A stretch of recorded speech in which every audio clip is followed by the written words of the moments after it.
Como manter um dos maiores centros culturais da América Latina em funcionamento constante? No terceiro episódio da nossa série, vamos conhecer o trabalho dos colaboradores do Centro Cultural São Paulo. O que consideram elementos importantes em seus planos de gestão? Quais as expectativas para o CCSP nos próximos anos? Embarquem conosco e vamos navegar com gestores do Centro Cultural São Paulo.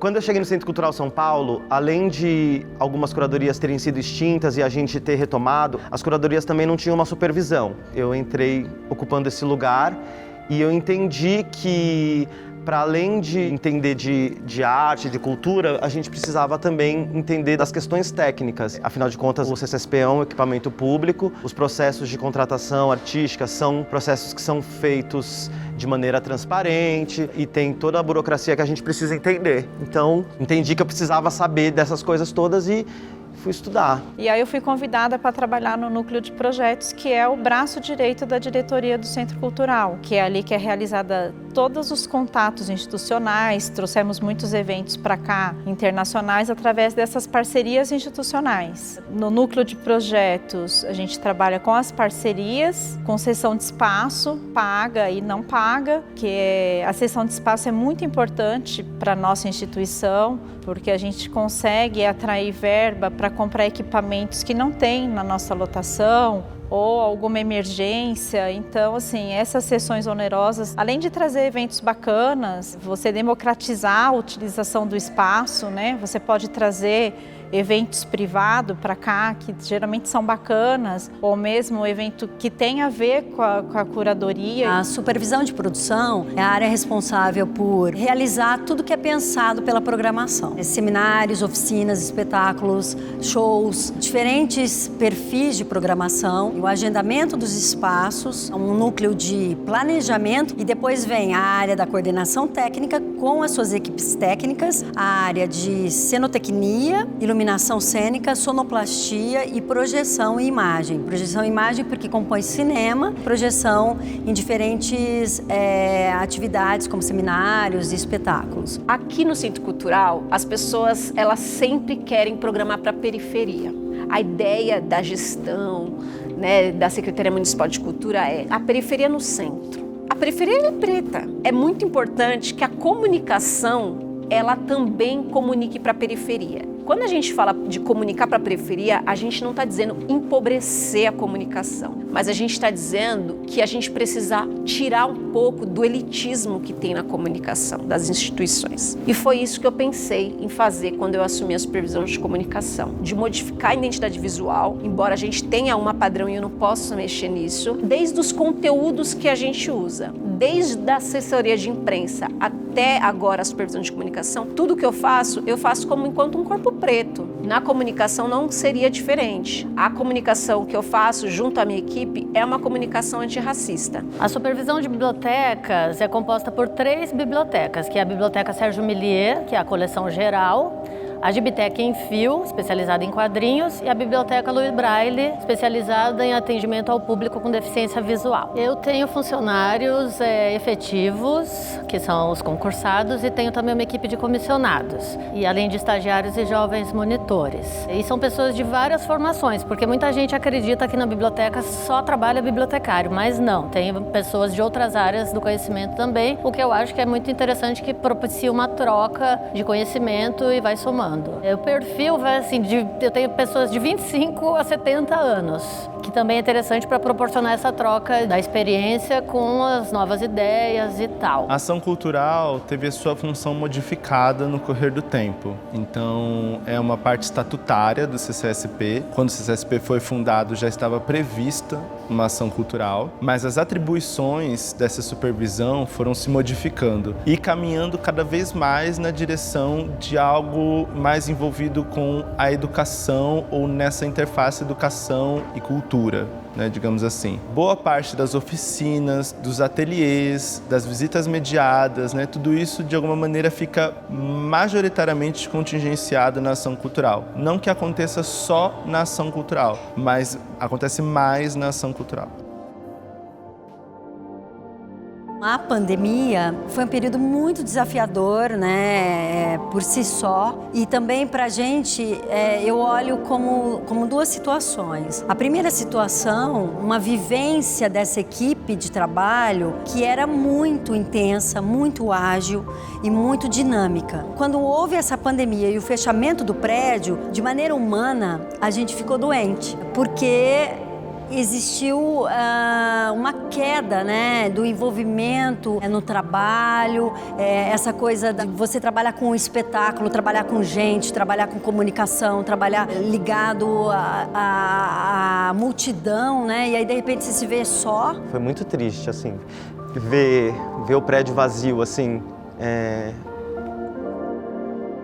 era isso, assim, parecia um cenário desses filmes pós-apocalípticos, assim. Eu lembro que tinha um jornal na minha sala e ele já estava amarelado, assim, um jornal do dia que a gente fechou, tudo vazio, um silêncio. Esse prédio, ele tem essa arquitetura incrível, mas ele foi feito para as pessoas interagirem. E se não tem pessoas aqui dentro, ele não tem função, eu acho, assim. Ele não... Eu acredito que seja isso mesmo, assim. Foi surreal. Surreal viver isso. Eu lembro que a nossa primeira reunião foram duas preocupações. Uma, como garantir a segurança dos funcionários. E outra, como garantir que os artistas continuassem sobrevivendo. E agora, o mundo parou, mas as pessoas precisam comer. E a comida dos artistas, elas vêm basicamente da arte deles. A gente não tinha diretrizes, a gente não tinha como colocar esses artistas trabalhando aqui. Então a gente esperou o primeiro decreto de que a gente podia contratar esses artistas para fazer lives e a Érica simplesmente falou, contratem. Então, assim, a gente perdeu muito funcionário na pandemia que não vão voltar. É até difícil não se emocionar. A perca de pessoas que trabalhavam com você ali no dia a dia, como a Ivete. Enfim, eu acho que isso aí não tem como não falar.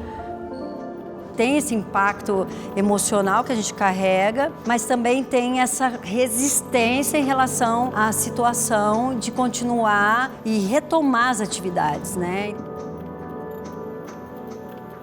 O que eu tenho me proposto a fazer, organizar as coisas. Que eu fique mais um mês, um ano, 2 anos. Quero deixar as coisas organizadas para o próximo, porque é isso, né? Esse lugar é um lugar de passagem.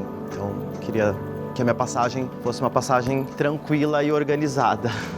Com o passar dos anos, essa equipe foi se reduzindo. Cada vez mais se exige aí esse coleguismo para segurar a onda. Então, acho que é algo que a gente tem que também evidenciar, porque existe um amor em relação à profissão. Uma instituição, ela é feita de pessoas. A cara desse lugar aqui é a cara de quem trabalha aqui. Eu acho que vai ser legal quando as pessoas olharem daqui 40 anos e verem que a gente extravasou os espaços, assim, shows fora das salas de shows, exposições fora dos pisos expositivos, mas tem uma coisa que eu quero tentar fazer ainda, que é trazer mais artista indígena e registrar isso e colocar isso na memória. Eu acho que isso vai ser importante. O Centro Cultural São Paulo está fazendo 40 anos. Se a gente pegar a cronologia da história, teve vários formatos. Se você perguntar para os funcionários, a história vai acontecendo. As coisas vão se perdendo, as coisas vão se ganhando. E aí quando a gente pergunta assim, você acha que perdeu? A pessoa vai falar, perdeu. Mas quem que perdeu, né? As pessoas pretas aqui dentro perderam o quê? As pessoas periféricas perderam o quê? Porque elas não estavam aqui, elas nunca tiveram. E quem não teve não pode ter perdido nada. As pessoas indígenas, a gente tem um supervisor indígena aqui. Antes nunca teve. Então eu espero que, para além do que a gente perdeu, que a gente continue conquistando o que a gente conquistou nos últimos 4 anos. Eu realmente espero que o CCSP, cumprindo com a natureza da criação dele, consiga acompanhar as discussões e as linguagens artísticas do tempo.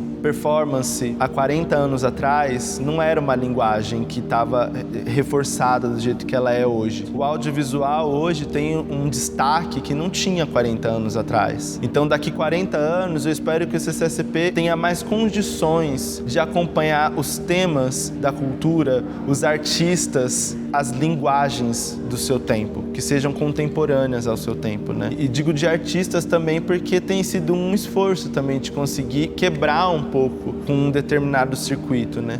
Conseguir colocar corpos dissidentes, contra-hegemônicos, num lugar de artista, de proponente, né? Então daqui 40 anos eu realmente espero que o CCSP esteja mais preparado para isso. Eu queria convocá-los para a gente poder trabalhar junto, sabe? Eu acho que a gente precisa se unir agora. É um momento difícil, mais do que nunca, né?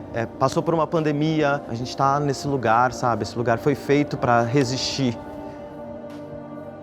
Vocês assistiram à série documental Memórias e Horizontes, em comemoração aos 40 anos do Centro Cultural São Paulo. Ainda há muita história a ser escrita neste que é um dos maiores centros culturais da América Latina. E é com a colaboração de todos e todas que essa história é escrita diariamente. Esperamos que vocês tenham gostado de conhecer um pouco mais do CCSP e de quem faz deste espaço um lugar tão importante para a arte e a cultura da cidade de São Paulo. Tchau!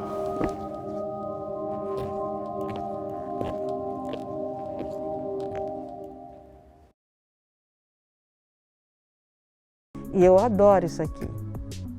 Adoro. Assim, não é a minha casa, mas é um espaço onde eu trabalho e que eu tenho uma certa liberdade. Por exemplo, tenho tido um espetáculo, eu entrar, abrir a porta, entrar, sentar, eu tenho meu lugar lá na sala Jardel Filho, onde eu fico sentada sempre. Não gosto quando a pessoa senta no meu lugar. Nossa, eu fico assim, não, onde eu vou sentar agora? Mas aí eu tenho que me... porque é onde eu gosto de assistir os espetáculos, ou seja, ou de teatro, de dança, ou de música, ou a palestra, eu tenho um lugar lá. Então, eu adoro isso, essa liberdade de entrar sem pedir licença.